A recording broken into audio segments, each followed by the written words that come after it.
Hamartiologia. Hamartiologia é a doutrina do pecado, não é? Nós vamos estudar, então, sobre a questão do pecado neste momento. É importante entender que a doutrina do pecado também se encontra entre as disciplinas da teologia sistemática, não é? Lembrando e repetindo para aqueles que estão entrando aqui pela primeira vez, que eu sempre falo, a teologia sistemática estuda as doutrinas da Bíblia de modo orgânico e estrutural. Então, você que está com módulo, seja você do Seminário Quírios, que usa o mesmo material, ou da Escola Teológica Pastor Virgílio dos Santos Rodrigues, vocês têm essas 10 disciplinas, mas nós temos as 2 primeiras disciplinas, que é a Introdução à Teologia, Introdução Bíblica, depois as 10 disciplinas de Teologia Sistemática. No seminário presencial, na Quírios, nós mesclamos também porque lá nós temos aulas de segunda e quarta, nós mesclamos também com as aulas, com as disciplinas Panorama da Bíblia ou Síntese do Antigo e do Novo Testamento e outras disciplinas. Mas nós estudamos essas 10 disciplinas da teologia sistemática. Começamos ali com a introdução bíblica, depois a com a bibliologia, porque introdução bíblica e bibliologia são matérias diferentes. Depois vamos para bibliologia, teontologia, cristologia, pneumatologia, não é? Antropologia teológica, e aí começamos a questão do pecado e da salvação. Bom, no seu módulo, você tem uma introdução. Eu vou ler a introdução e vamos compartilhando. Se você tiver perguntas, escreve aí no chat, que eu vou respondendo aqui conforme vocês vão apresentando as perguntas, ok? Esta aula estará disponível na nuvem do Seminário Quírios, e eu provavelmente vou editar também e colocar alguma coisa no meu canal do YouTube. Vamos lá. As Escrituras destacam 2 grandes princípios morais mediadores do comportamento humano em relação a Deus. Então, em relação a Deus, o homem tem 2 grandes princípios morais que mediam o seu comportamento. Aliás, lembro que nós tivemos a aula de antropologia teológica, e esta aula está no meu canal do YouTube. Os alunos que ainda não viram, só entrar lá, Pastor Roberto Cruvinel, Antropologia Teológica, onde eu falo sobre consciência, unidade da raça humana e queda do homem. Pois, ali eu falo sobre a consciência como um presente de Deus para a humanidade, que auxilia na questão de orientar o homem com relação ao comportamento dele, sobre a questão da relação, inclusive, dele com Deus. Mas quais são esses 2 mediadores principais, esses 2 princípios morais que mediam o comportamento do homem com relação a Deus? Um deles é a santidade e o outro é o pecado. A palavra santo, não é? Hagios em grego, santo, por vezes é entendida de forma equivocada. Aliás, na história da igreja, a questão da santidade foi entendida e até praticada de forma equivocada. Houve uma época que a igreja romana ela entendia a santidade como um ascetismo exacerbado, isso é, com uma mortificação da carne, com uma visão gnóstica de separação, não entendendo, na verdade, que a questão não era simplesmente religiosa, mas deveria ser, de fato, experiencial. A santidade como fruto de um relacionamento com Deus, como resultado da salvação. E aí, nós vamos estudar isso agora. Renato, eu não sei se vocês já tiveram a doutrina da salvação, né? Se não teve, escreve aqui, o Dília, não sei se já começaram essa disciplina da doutrina, ou acho que sou eu que vou dar essa disciplina, se me falhar a memória. Mas antes de estudar a doutrina da salvação, é importante entender a doutrina do pecado. Na esfera moral, a santidade corresponde ao bem, enquanto que o pecado corresponde ao mal. toma muito cuidado com relação a esse negócio de bem e mal, de não ter uma visão dualística,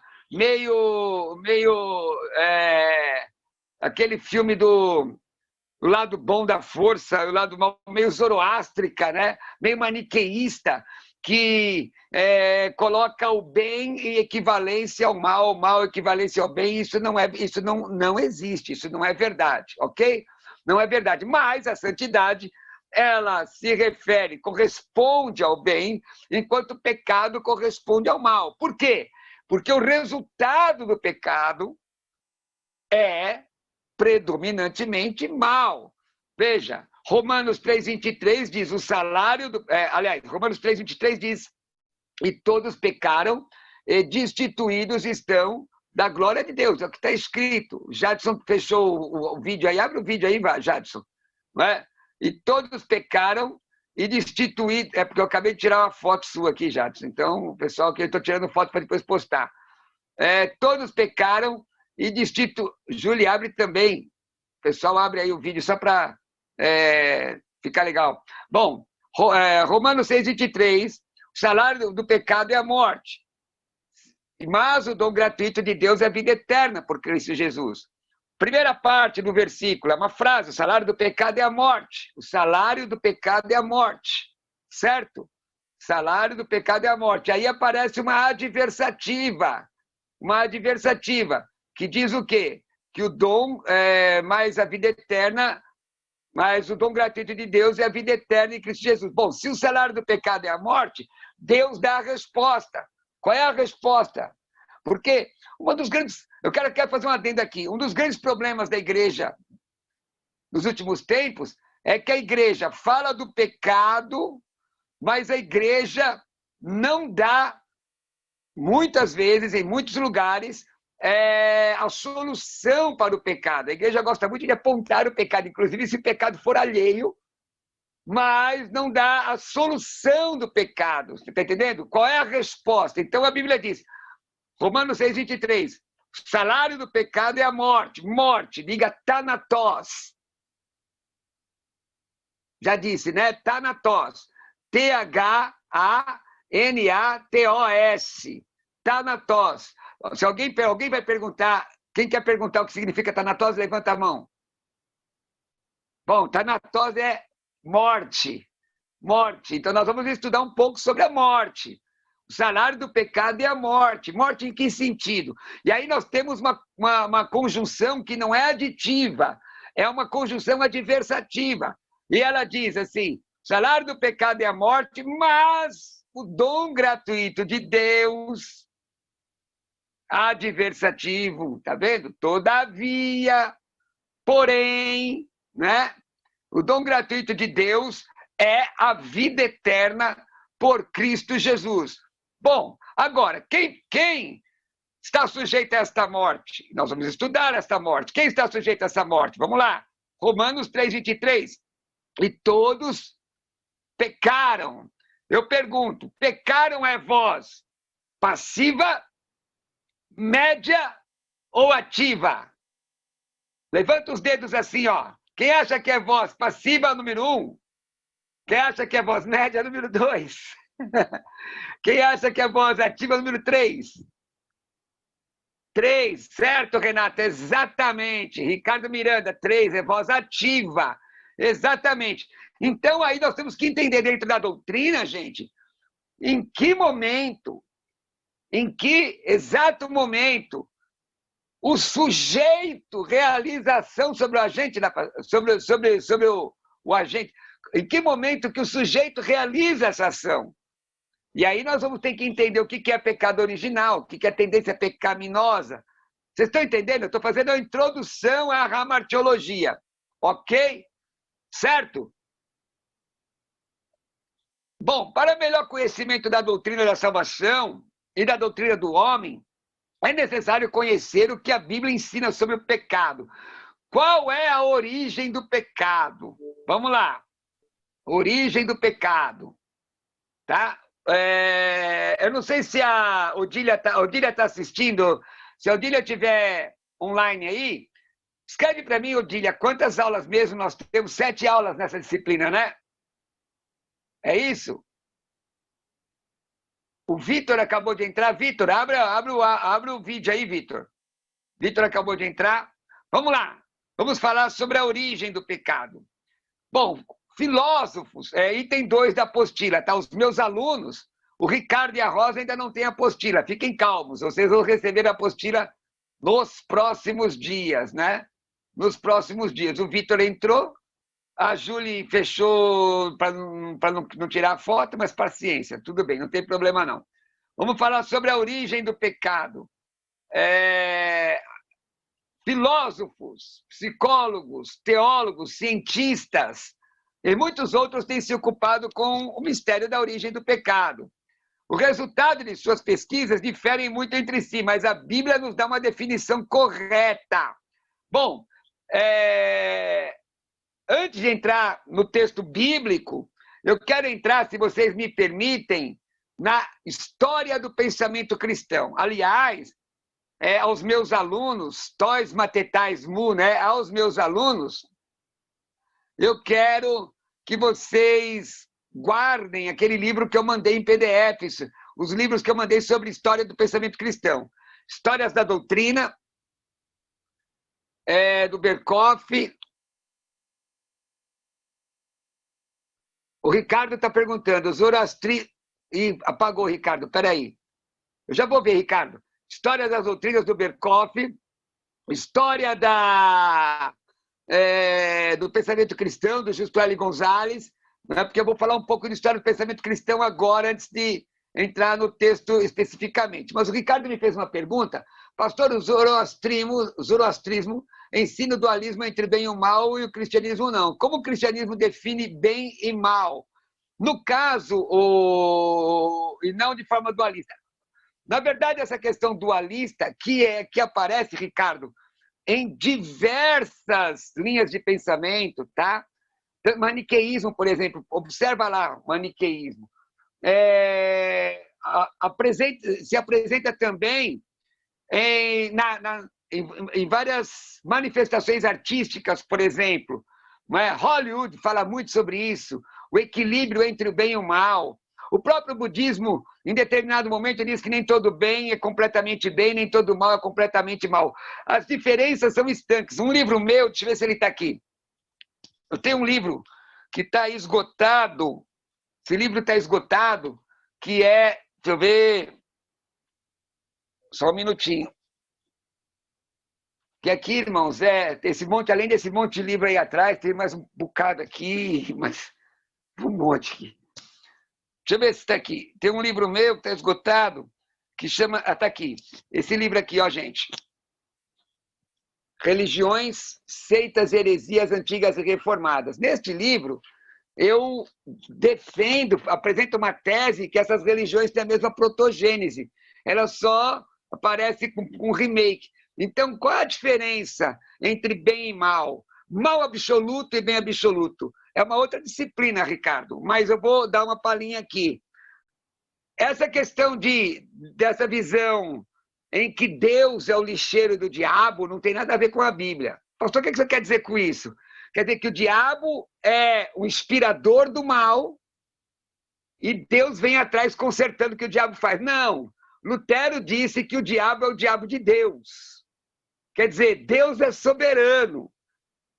Satanás e todos os outros espíritos caídos, no sentido de anjos caídos, demônios, eles têm que pedir permissão a Deus para agir. Só age dentro da permissão de Deus. Eu estou falando sobre a questão absoluta.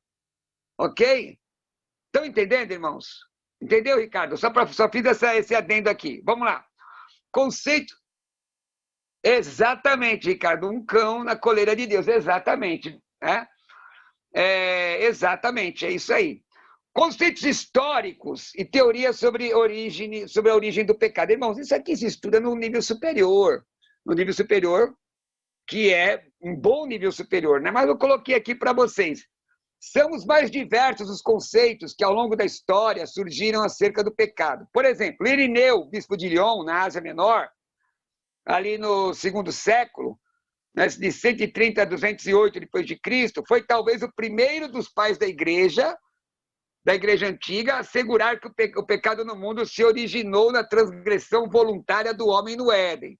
Então, Irineu, bispo de Lyon, ele analisa o texto e aí começa a pensar acerca. Vocês lembram, irmãos, meus alunos aí, eu não sei se eu coloquei isso no YouTube, que aprenderam o que é imagem e semelhança de Deus, né? A questão, a possibilidade de abstracionar, de concluir, de engendrar pensamento, de na mente montar um outro mundo e pensar acerca disso, né? Então, aliás, a própria questão filosófica, né? A palavra filosofia, filos é amigo, sofia é sabedoria, amigo da sabedoria, e eu dei sempre uma outra definição, que seria filosofia, na verdade, a arte da reflexão, né? A arte da reflexão. Então, esta possibilidade de pensar. Então, este bispo, né, Irineu, logo no segundo século, ele começa a falar, a pensar sobre o pecado, falando que o pecado tem sua origem numa transgressão voluntária. E aí eu pergunto, e talvez o Ricardo, que parece que já está embalado aí, né? Que é o segundo, a gente já aprendeu aqui, ele é o Mo da Rosa. Humor da Rosa, humor da Rosa. O Ricardo. Não adianta ficar vermelho, não, gente. Glória a Deus. Na minha sala de aula é assim, né, Renato? Fala para eles como é que é. Né? Então, vamos lá. Começa a pensar. Talvez aí o Ricardo esteja pensando a seguinte questão. Bom, então Deus é responsável pelo mal. Se Deus é soberano, não é? Ele é a origem do mal? Obviamente que não. E aí nós vamos ter que estudar em teontologia qual é a diferença de vontade diretiva e vontade permissiva de Deus, ok? Certo? Isso é uma discussão lá no nível superior, que a gente discute bastante acerca disso aí. Vamos lá? Então vamos. Bom, o conceito de Irineu logo tomou conta do pensamento da teologia da igreja. Ricardo diz, entendi, o mal não tem mesmo... Eita, Laia, peraí, Ricardo, eu tenho que voltar ali para dar uma olhada aqui, porque some muito rápido. Entendi. O mal não tem o mesmo poder do bem, e Satanás não pode ser comparado a Jesus. Exatamente. Aquela visão do Star Wars não se aplica à Bíblia Sagrada. A visão de Star Wars é a visão zoroástrica, tá? E não se aplica à Bíblia Sagrada. Bom, esse conceito de Irineu tomou conta do pensamento da teologia da igreja, especialmente como arma no combate ao gnosticismo, pois ele ensinava que o mal é inerente à matéria. Quem não sabe o que é gnosticismo, levanta a mão. Se você não souber, eu explico. Uma pessoa não sabe. Quem mais não sabe? Levanta a mão, deixa eu ver. Deixa eu ver quem não sabe. Ricardo Miranda não sabe. Silvio já sabe, né? Cadê o restante do Vitor? Nem aparece. O Vitor não apareceu. Então vamos lá. Vamos lá. O gnosticismo vem do grego, anotem. Gnosticismo vem do grego gnosis. Gnosis. Gnosis é um substantivo, tá? Pode baixar a mão, Ricardo, já vi. Gnosis. Gente, ó, se cair, na hora que cair o link, vocês podem entrar no mesmo link que tá tudo bem, tá? É só entrar no mesmo link. Vamos lá. Gnosticismo vem do grego gnosis, que é um substantivo, na verdade, que é conhecimento, tá? Conhecimento. E do verbo gnosco. Eu conheço. Vitor, abre o áudio, Vitor.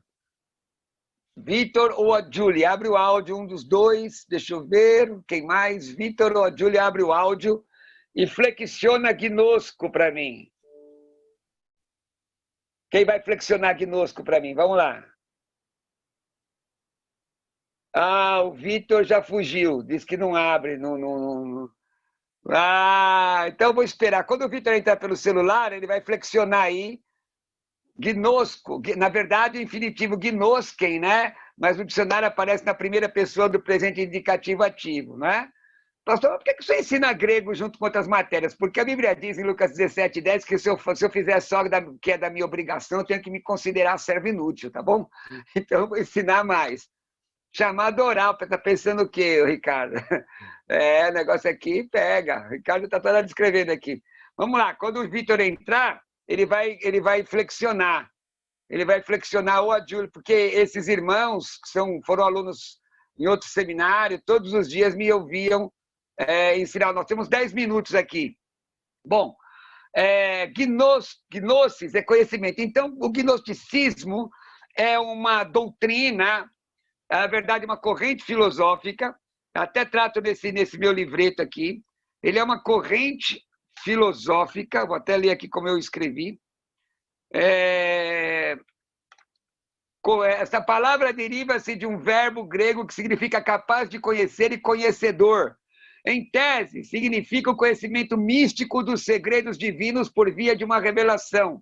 Este conhecimento compreende sabedoria sobrenatural capaz de levar os indivíduos a um entendimento completo e verdadeiro do universo, e desta forma, a sua salvação do mundo mal da matéria.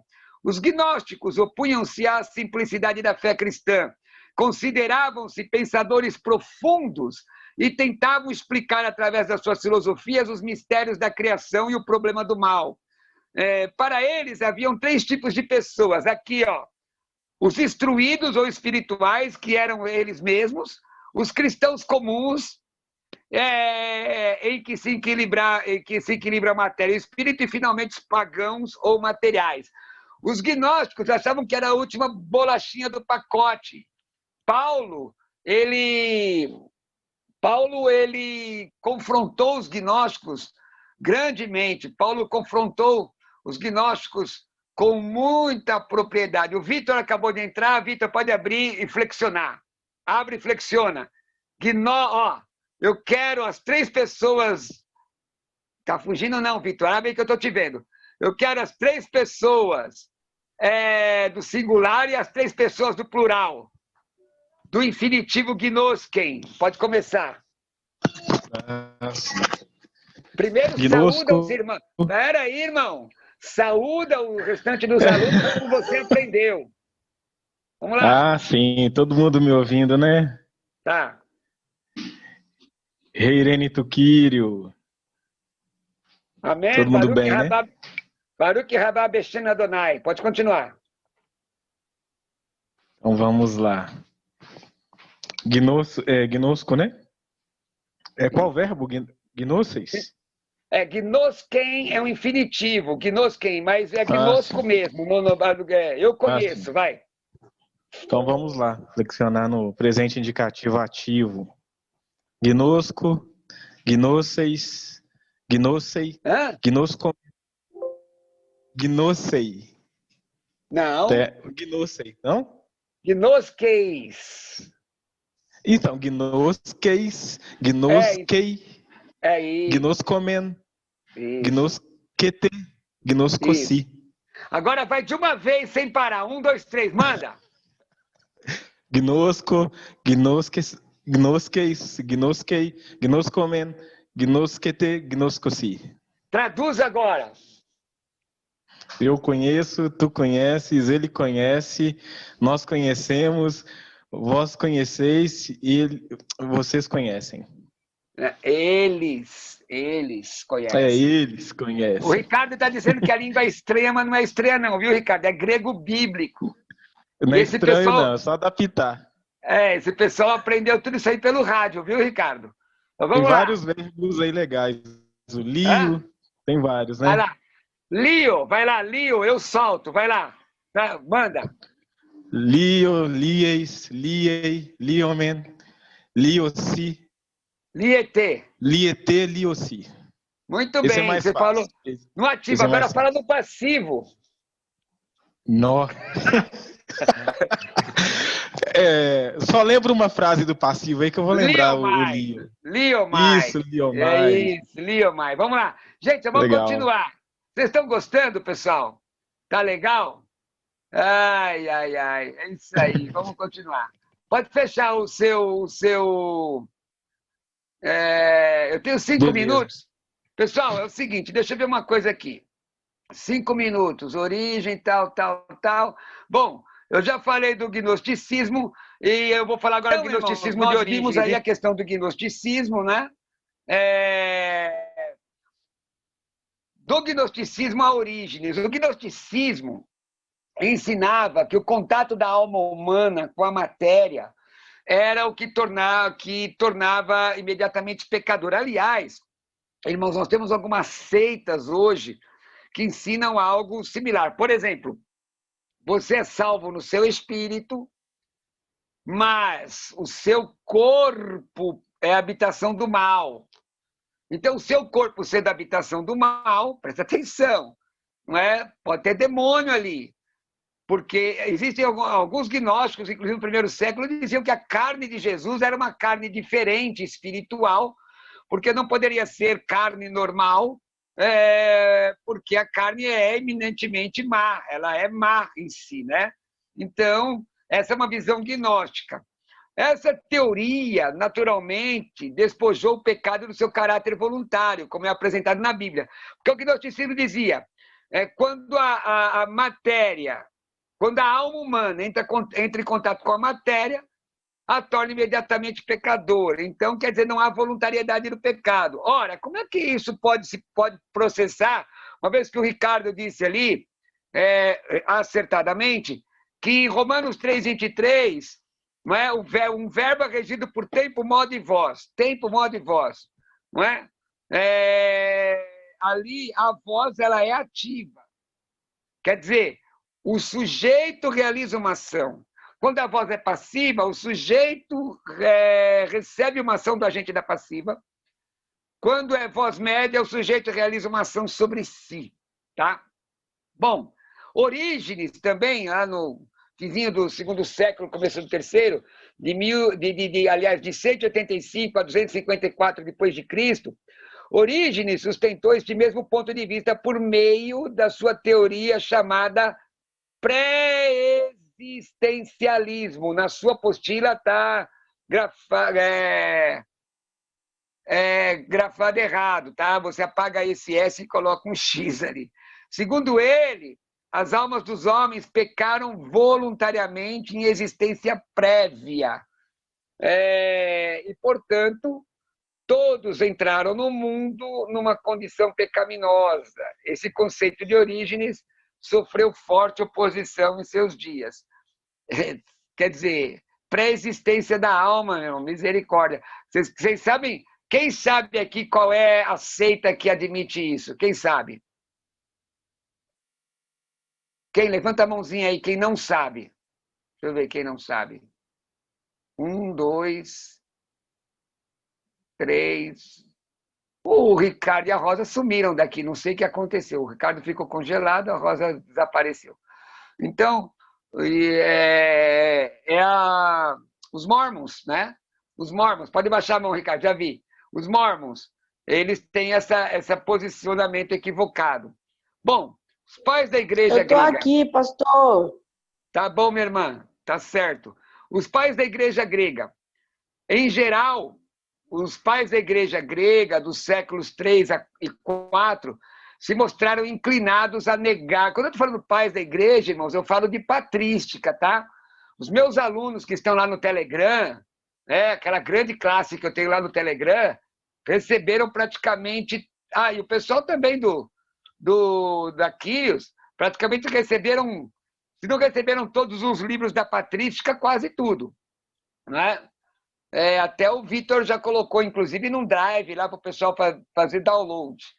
Bom, em geral, os pais da igreja grega dos séculos 3 e 4 se mostraram inclinados a negar a relação direta entre o pecado de Adão e seus descendentes. Em contraposição, os pais da igreja latina ensinaram com bastante clareza que a presente condição pecaminosa do homem encontra sua explicação na primeira transgressão de Adão no Éden. Irmãos, tem que entender que nos primeiros séculos Não é? Se você ler lá o Justo L. Gonzalez, Os Pais da Igreja, lá a história da Igreja Ilustrada. Deixa eu ver se eu tenho algum livro desse aqui. Eu tenho aqui o Dicionário Ilustrado de Intérpretes da Fé, do Justo L. Gonzalez, mas aquele livro que eu mandei, acho que para vocês, eu tenho aqui uma edição antiga, em 10 volumes, sobre a história da igreja. Vocês vão ver que, na verdade, a igreja, nos primeiros séculos, estava formando pensamento. Tanto que havia uma discussão grande entre a igreja de Antioquia e a igreja de Alexandria, tá? Principalmente com relação à própria pessoa de Jesus, né?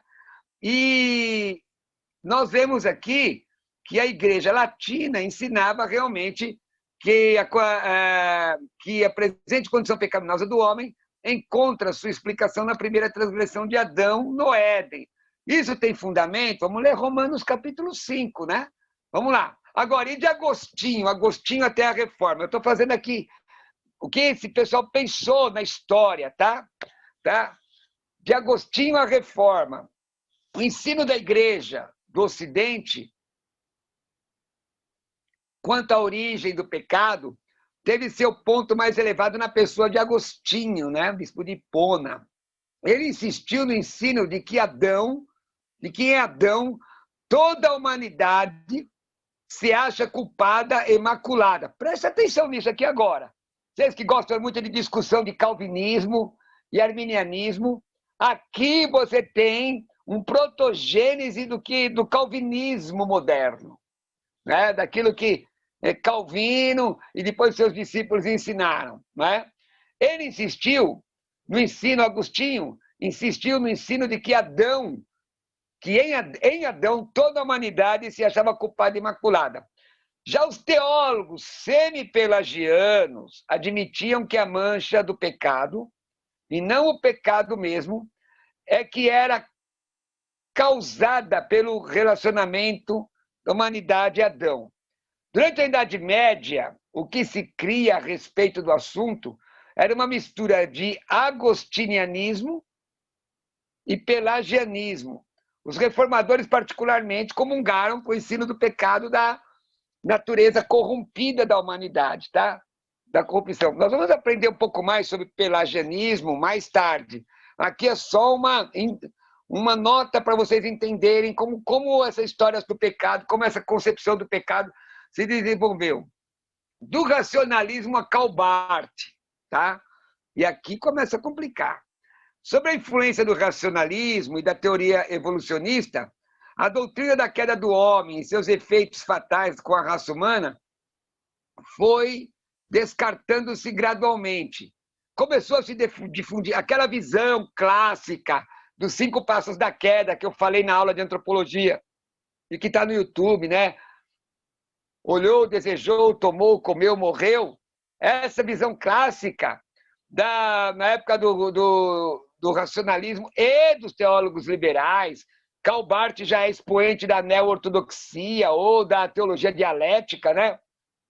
Alguém já ouviu falar disso? Alguém já ouviu falar disso? Não? Deixa eu ver, alguém já ouviu falar disso? O pessoal fala, pastor, você está ensinando isso para o básico? Não tem problema, irmão, vamos para frente, né? Lucas 17:10 diz que se você faz só o que é da sua obrigação, se considere servo inútil. Mas vamos lá. Começou nessa época a difundir a ideia de que se realmente houve o que a Bíblia chama de queda do homem, essa queda foi para o alto. Eles, os racionalistas, influenciados por uma teoria de evolução. A ideia do pecado odioso aos olhos santos de Deus foi substituída pelo mal. E este mal se aplicou de diferentes maneiras. Por exemplo, Immanuel Kant, vocês já ouviram falar dele, né?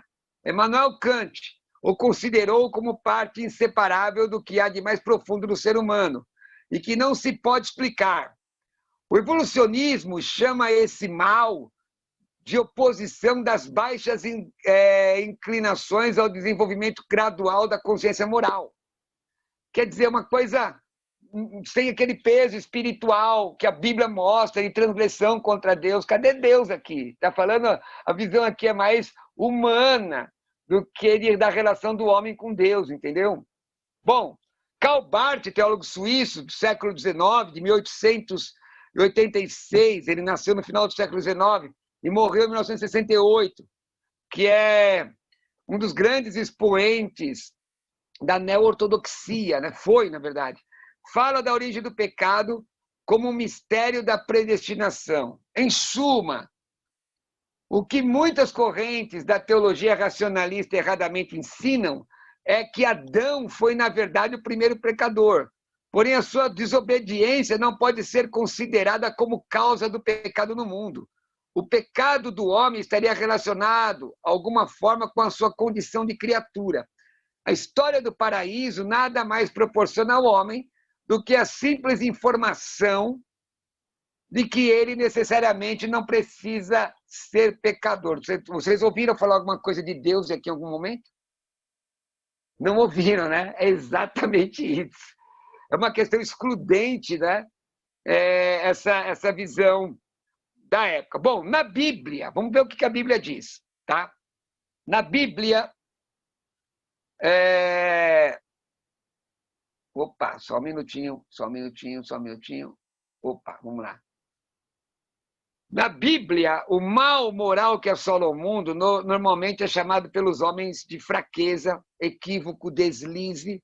Fraqueza, equívoco, deslize são, na verdade, eufemismos para o pecado. Na verdade, isso tudo se define claramente como pecado, fracasso, erro, iniquidade, transgressão, contravenção e injustiça. A Bíblia apresenta o homem como transgressor por natureza. Mas como adquiriu o homem essa natureza pecaminosa? Como o homem adquiriu? O que a Bíblia diz acerca disso? Para termos respostas a essas indagações, é interessante e indispensável considerar algumas questões. Primeiro, você que vai anotar, Deus não é o autor do pecado. Certo? Apesar de Deus, em sua onisciência, antever a entrada do pecado no mundo, bem antes da criação do homem, ele não é a causa do pecado. Jó 34, 10. Jó 34, 10, que diz: por isso, escutem, vocês que têm conhecimento, longe de Deus esteja o fazer o mal e o do Todo-Poderoso a praticar a iniquidade. Bom, a palavra mal nesse texto aqui tem que ser entendida dentro de uma relação semântica do termo dentro do enunciado. Todo mundo sabe o que é isso aí, né? Quem não sabe, levanta a mão. Quem não está entendendo nada do que eu estou falando? Quem sabe o que é a relação... Hã? Tá tudo bem. Quem sabe o que é a relação do termo dentro do enunciado? Hã? Então, vou explicar, pessoal. Bom, todo mundo sabe. Você sabe, né, Vitor? Uhum. Hã? Sim. Então, O que a tá, palavra significa dentro... Exatamente, porque tem um outro texto que diz que Deus cria o mal, né? Então tem que entender o que é que significa isso. Mas o que é importante aqui, quando Deus cria o mal, não está se referindo ao mal absoluto, certo? E aqui está dizendo que Deus não pode fazer iniquidade. Bom, ele não é o autor do pecado, observa, porque Deus é santo. Veja lá, 1 de Pedro 1,16, Tiago 1,13, vamos lá, Tiago. Lembrando, viu, Ricardo, Rosa, pessoal, que na minha aula não pode usar índice, tá? Tiago 1,13. Ô, Ricardo, lembrando a você, eu vou mandar o seu material nos próximos dias, porque ele é feito em Arujá, e eu estou em Santo André, tá, Tiago? Tá, Ricardo? E eu tenho que ir lá buscar. É rapidamente. Tudo bem, querido. Amanhã eu tenho só 3 programas, irmão, só. Não é brincadeira, não. Não se preocupa, tudo bem, a gente espera. Tá bom? 1,13. 1,13. Tiago 1,13 diz: Quando alguém for tentado, jamais deverá dizer, estou sendo tentado por Deus, pois Deus não pode ser tentado pelo mal e a ninguém tenta. Deus não tenta a ninguém, não é? Deus não tenta a ninguém. Deus é santo. Veja 1 de João. 1 de João, não diga 1 João, por favor, viu, irmãos? João não pode escrever ele mesmo, né? Primeira Pedro, não. Pedro não escreve para ele mesmo, é 1 de Pedro. Olha lá, 1 de João.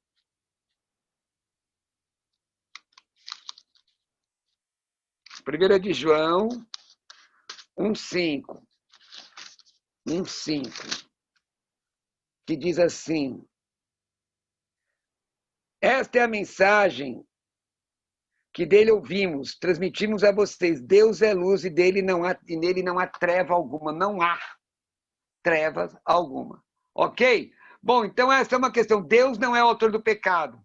Bom, então qual é a origem do pecado? Bom, a origem do pecado tampouco é o homem. Não é o homem também. Tá? A origem do pecado... Opa! A origem do pecado... Opa! Peraí. A origem do pecado tampouco é o homem. Por quê? Porque o homem foi criado perfeito. Gênesis, capítulo 1, 27 e 31. Eclesiastes, vamos pegar o texto de Eclesiastes, poético de Eclesiastes, porque o de Gênesis nós, na aula de antropologia, tratamos bastante. Eclesiastes 7, 29.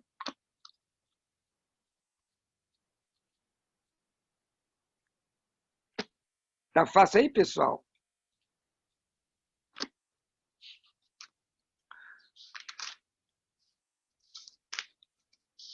Sete, 29. 7, 29. Assim... Isso, 7, 29. Assim cheguei a essa conclusão. Deus fez os homens justos. É assim que Deus... Mas eles foram em busca de muitas intrigas. E Deus fez os homens justos. Né? Quando Adão e Eva foram criados, o mal já existia no universo. Então, onde está a origem do pecado? Bom, na sua apostila está a palavra Lúcifer. Então, risca essa palavra Lúcifer. Rapaz, eu com fome, a Júlia jantando ali, ó. Deus dos crentes. Ó, mas não precisa fechar não, irmã. Ó, riscou a palavra Lúcifer? Eu vou explicar por quê. Porque a palavra Lúcifer, irmãos, é uma tradução do latim, né, dos textos originais do latim, de o luzente, ou estrela da manhã. E no Novo Testamento, Jesus é chamado de Lúcifer também, em latim, tá bom? Em latim, tá? Acho que Apocalipse, Pedro também tem isso lá. Bom, como essa apostila eu escrevi aí fazem uns 25 anos que eu escrevi essa apostila, mais ou menos, tá? Ou mais, eu acho. Não me lembro direito, não. Se quisermos, mas faz mais de 20, bem mais de 25, bem mais de 20 faz, uns 25. Se quisermos conhecer a origem do pecado, temos que ir além da queda do homem descrita no capítulo 3 de Gênesis, e colocar a nossa atenção em algo que aconteceu no mundo dos anjos. Deus criou os anjos dotados de perfeição, porém, este Lúcifer, que é a estrela da alva do Antigo Testamento, citado no Antigo Testamento, ou se você quiser colocar Satanás aí, adversário, o capeta, o capiroto, você que sabe. Não, capiroto não coloca, não. Fica esquisito. O negócio é acadêmico, né? Nem capeta. Coloca aí. Bom, e esse ser, querubim ungido, né? E as legiões dele se rebelaram contra Deus, pelo que caíram em terrível condenação. O tempo exato dessa queda não é dado a conhecer na Bíblia. Jesus fala acerca do diabo, dizendo ser ele homicida desde o princípio. 8,44 do Evangelho de João, né? O apóstolo João diz que o diabo peca desde o princípio, 1 de João 3,8. Pouco se diz a respeito, o apóstolo João falando que ele peca desde o princípio, pouco se diz a respeito do pecado que ocasionou a queda dos anjos. Porém, quando Paulo adverte a Timóteo no sentido de que nenhum neófito seja designado bispo sobre a casa de Deus, diz o apóstolo por quê? Para não suceder que se ensoberbeça e caia na condenação do diabo. Primeira epístola de Paulo a Timóteo, capítulo 3, versículo 6. Daí se conclui que o pecado do diabo foi a soberba e o desejo de sobrepujar a Deus, ok? Gente, na próxima semana nós vamos falar sobre a origem do pecado na raça humana. Vamos falar, nós vamos estudar palavra por palavra com relação à transgressão, impiedade, iniquidade, injustiça, ok? Alguma pergunta até aqui? Alguma pergunta? Tem alguém que quer fazer alguma pergunta? Pode se manifestar?